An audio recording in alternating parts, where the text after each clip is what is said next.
Good morning, everybody, and welcome to the Mr. Maple Show. I'm Matt, and welcome to another Walkthrough Wednesday. I'm Tim. We're here in October of 2022, walking through one of our greenhouses right before we're covering it. Everything's getting into the fall. We're about to get to some good fall color. Make sure you like this video, subscribe to our YouTube channel, and sign up for our weekly emails on MrMaple.com.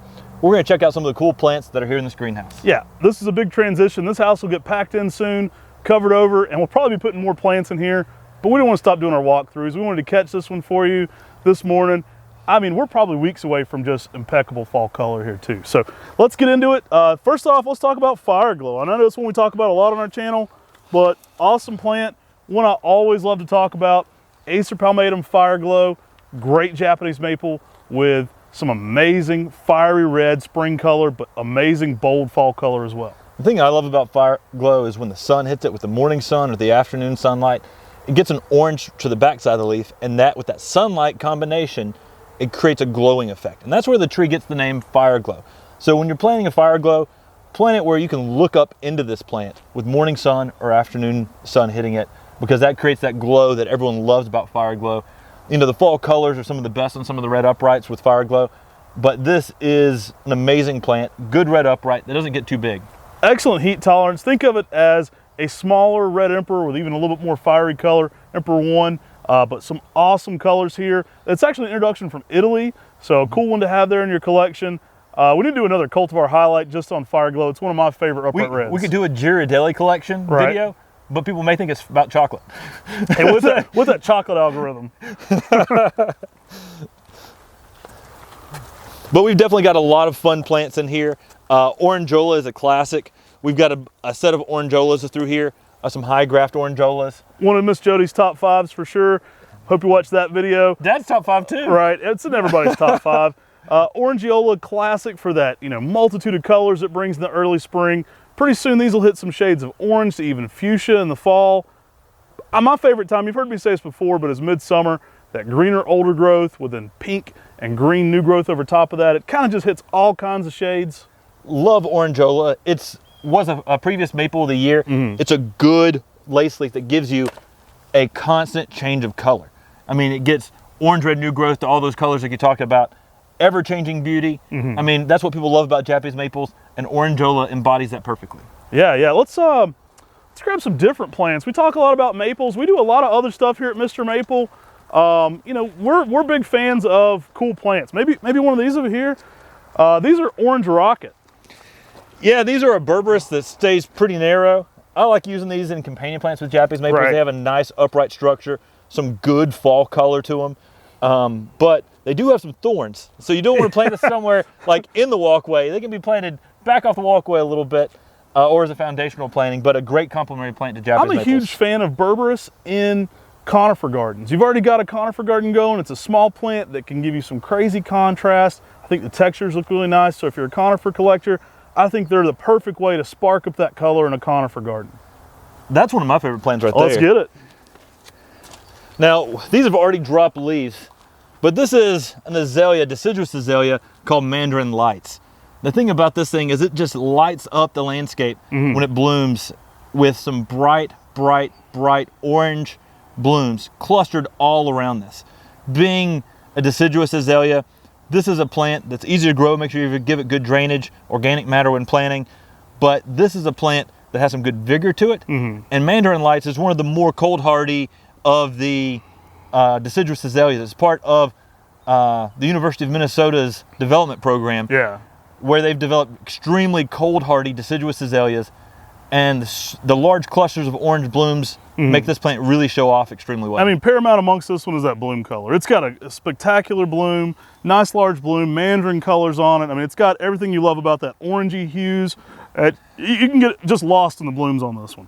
Excellent companion plant to a Japanese maple, the deciduous azaleas, and Mandarin Lights fits in that perfectly and can go in so many zones. Yeah. I mean, it can go even more cold tolerant than Japanese maple. Right. So love this.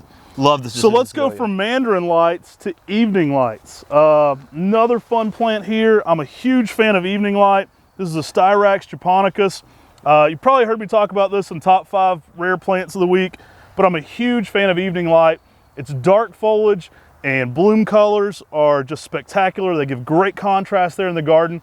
It's one of the very darkest plants, especially in that late summer garden. Give this one some late day shade and you will get early morning sun, late day shade. You will get some really incredible, really dark hues on this that have shiny, glossy foliage. It's a fantastic plant to add color contrast out in the landscape.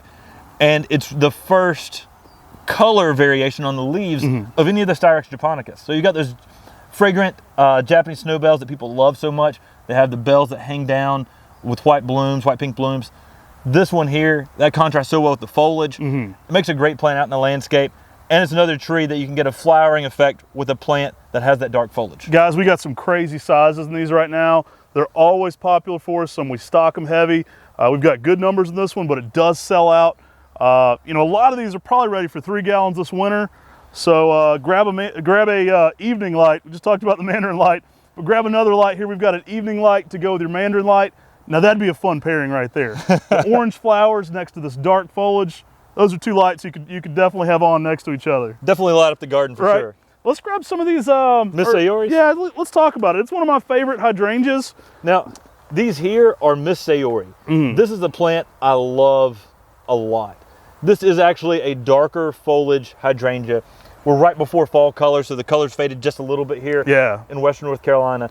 But typically in the springtime, this thing has deep maroon foliage on a hydrangea macrophylla. With pink flowers. I think that's even like the crazier, like it just takes it to every next level. But it's not just pink flowers, it's variegated pink and white. Oh, it's and crazy. It's a double bloom. Right. Some of the plant breeding programs in Japan are just outstanding. And this one came through one of the plant breeding programs in Japan where it's just amazing. They keep pumping out tons and tons of amazing hydrangeas. And this is probably one of my favorite hydrangeas. I mean, it's hard to beat. Hydrangeas we think of as a cutback shrub. A lot of people cut them back early. I actually like to get a little bit of fall color on them. We get some really fun fall color on a hydrangea. I know it's a weird topic, but they actually get some amazing colors in them in the fall. So I'll cut them back after that fall color because there's some cool shades. This one brings it all spring and summer though. That color contrast from the bloom to the foliage. If you can give this one early morning sun with some late day protection, you can get some very, very dark foliage on it as well, making it one of the most showy and extravagant hydrangeas you can be growing. You can't beat that dark foliage and that pink and white bloom. I mean, that double bloom. It's There's not awesome. a bloom that's that showy, that is as showy as Miss Sayori. I've got some ginkgos in fall color up here. I'll grab one of those here in a second. There's a lot of cool stuff in this house. We've done a video on this one, but I'll talk about Acer palmatum butterfly. Love Acer palmatum butterfly. We're right before that spring color. These will leaf out a pink on green, and very soon you're going to see a bright pink on red with this one. What it's famous for is that cream on mint that it holds all spring and summer as that kind of cream on mint color. Now, the thing I love about butterfly is it's consistently white.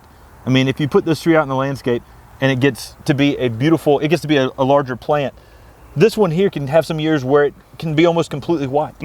And it consistently has that white variegation on an amazing upright plant.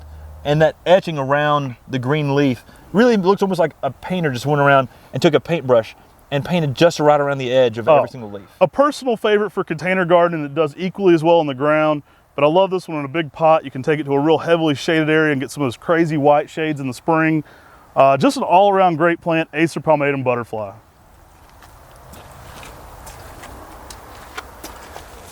And so here we've got Acer palmatum kiyohime. We never talk about this one. We love kiyohime. We talk about it a lot. A really great dwarf. Yeah, a great container plant, low spreading, definitely has a lot of horizontal branching to it. But in the springtime, this one really has a nice purple-red border to it, and some really good sizes right now on a lot of our 1-gallon kiyohimes. This one is a great plant, extremely hardy and easy to grow. I'm a huge fan. Again, excellent for container gardening. Put this one in the big patio planter. It's going to look like a little mushroom tabletop right there on top of the patio planter. It's one of the very best for that. This one works zones 5 through 9. Now in the container, you're going to want to protect it in zone 5, so 6 through 9 in a pot outside. But in the ground, excellent down to zone 5. Always popular for bonsai because of that small foliage and bright purple border in the spring. There's a few more through here. Let's grab a few things. I know we got a few ginkgos over here and a few ginkgos starting to color. We'll need to do a ginkgo showcase soon. I know Brian's been requesting a ginkgo showcase. Now we definitely do have some 3-gallon American in here. American was one of the first ginkgos of the year. Well, ginkgo of the year, conifer of the year with the American Conifer Society. Ginkgos are considered a deciduous conifer. Well, they're at least grouped with them because they are a gymnosperm. And I think everything else in their category is extinct, right? So Yeah, you kind of fall by default. Closest thing is the deciduous conifer. I think the conifer guys just claimed this one because it was so cool. And American is an introduction by Piet Vergelt.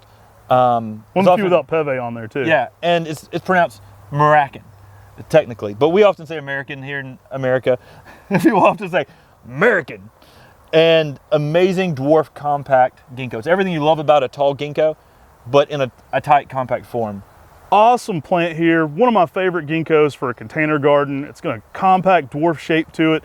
We're just before that fall color, so we hadn't quite caught these hitting that peak golden yellow. But this one's gonna give you everything you love about a full-size ginkgo and a small compact male ginkgo. You're not gonna get any fruits on American. And it's just a great plant. It's an excellent one for the patio planter. Again, lime your ginkgos, it's a great way to grow them, but this one looks awesome in a big pot or container, even brought back up on the porch. I've noticed that if you give ginkgos at least 4 hours of sun, you'll have your best growth rate with that. Let's show them Twombly's. Always a fan of Twombly's. Twombly's is, a very popular tree here at our nursery, always. We do a ton of Twombly's Red Sentinel. It's a columnar upright red with amazing habit to it. It's got that narrow habit, which makes it excellent for small spaces. Love Twombly's. It's one of those plants that you can put in so many places because of that narrow shape. I mean, it's one of the most usable Japanese maples because it can fit in a small stature but give you a flagpole of color. And when it does that, it's great to contrast. It's great as a foundational planting. People often plant these at the corner of their house. Yeah. It's an amazing plant to give you that vertical interest with some red color. Let's finish out with another fun dwarf ginkgo. Let's grab a few of these trolls over here and talk about that one. I'm a huge fan of Ginkgo biloba troll as well. It's another really nice compact dwarf like that American. And it's just one that's gonna bring it with that small compact habit. Now, one of the things I love about troll is that troll has kind of that Shrek's ear kind of look to it. It kind of has a cup shape to it. And each leaf is kind of a little bit irregular. I mean, we'll get these in a showcase here in a few weeks because they're gonna be in neon yellow color too. Yeah, I love this plant. It's a plant that really just, ginkgos are amazing. They're salt tolerant, pollution tolerant, heat tolerant, drought tolerant. And they're a plant that's they're easy to grow for most people. Love ginkgos, and with this you get bright yellow fall color on a small compact space. Oh yeah, these are gonna work zones 3 through 9, so they pretty much cover most of the United States. I've heard of people growing them in zone 10. I've never seen that myself, but I know they work up to zone 9 in excellent conditions. They're one of the most durable plants we do, Ginkgo biloba troll. Yeah, and who doesn't want a troll in their garden? Yeah, plant a troll in the garden, don't be a troll on the internet. But we do love the comments either way.